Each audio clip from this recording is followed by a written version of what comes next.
Welcome back to Cyborg Reactor. Today, future tech is officially spinning out of control. We're breaking down the ultra-exclusive McLaren 788HS track monster. Plus, meet Beni, the viral all-terrain AI camera bot built to follow you anywhere. We're also uncovering a bizarre symbolic robot wedding in Moscow, an EV in China parking itself with zero human help, and the massive 10-inch Samsung Galaxy Z TriFold. Hit that subscribe button, because we are diving straight in.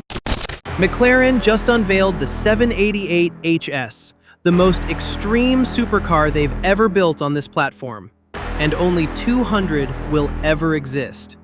777 horsepower, 4.0-liter twin-turbo V8, 0 to 60 in 2.8 seconds, 205 miles per hour top speed, carbon fiber everywhere, hood, diffuser, splitter, body panels.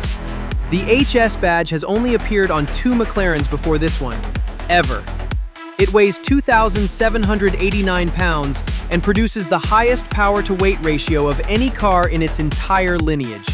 Brakes straight from the McLaren Senna, F1-inspired rear diffuser, an S-duct hood that channels air over the car like a Formula One machine. Limited to 200 units globally, starting around $600,000. This is McLaren closing the chapter on the 720S era, and they went out swinging. Follow me at Cyborg Reactor. Want to see something fun? This is not AI. Today I'm toying with Beni, a robot dog that can jump, flip, follow me down the sidewalk, even take a flight of stairs. And whenever it crashes, it gets right back up again. I pulled this footage off Beni's own 4K camera to show you the limits of its smarts. It looked great till it tried to eat my foot and these 2 walls. But Beni can take that beating and a whole heck of a lot more. Oops. I did it all without the optional 3D printed armor, and it kept on ticking with only scrapes and scuffs. It's some of the best fun I've ever had with a remote control toy. It's so cute, I almost felt sorry smacking it into all the walls. It's designed by a group of DJI veterans called Robotics, but it's got a lot more personality than a flying drone, and its adjustable ears hide 1/4-inch 20 sockets to add extra cameras if you want. Beni's got swappable batteries, hidden microSD and USB-C ports, and cleverly designed pinch-to-swap wheels as well, though you'll only get the basic wheels in a single 1.5-hour battery unless you pay more. But every kit does come with this watch-style detachable motion tracker and joystick, which you can also use to make Beni hop. I don't know if Beni will truly fulfill Mondo's lofty ambitions of a household pet that automatically films your life. It lost tracking often in my early demo and was foiled here in the grass. Don't expect it to go up a flight of stairs on its own, though it did come close with my help. But when I simply walked down the street, it followed me fine. Downstairs and up ramps, though it did bump into a stranger's ankle at one point. Gotta work on that human detection, I guess. I could see it as a fun alternative to a flying drone, one that can capture specific tracking shots, and is a really cool RC toy for nerds like me. I can't wait to play with it more. It's on Kickstarter today for about $600, though it'll be $800 full retail. Russia staged its first symbolic robot wedding during a marriage registration ceremony at Moscow's Pushkin Library. Humanoid robots Robert, an office worker and blogger, and Matilda, a ballerina, exchanged vows after previously appearing together at public events.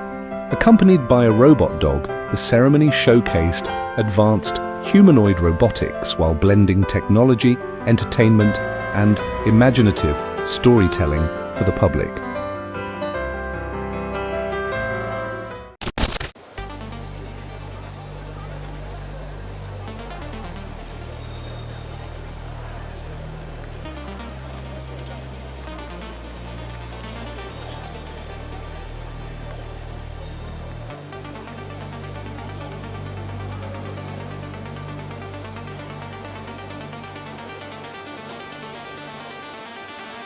The fact that it backs into a super tight spot flawlessly while humans struggle is crazy. This is exactly what the future was supposed to look like.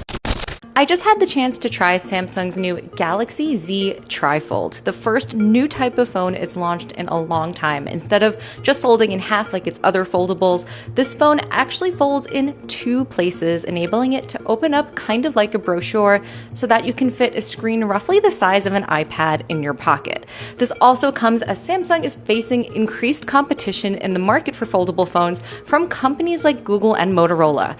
Apple is also expected to launch its first foldable phone later this year.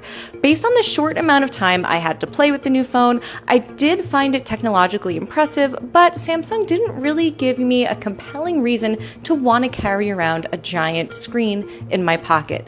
Yes, you can run multiple apps on the screen and move them around, kind of like you would on a PC, but that doesn't feel too different from what we can already do with the multiple screens in our lives. Logic check. You liked it, so like and subscribe. Don't make it complicated. Bye.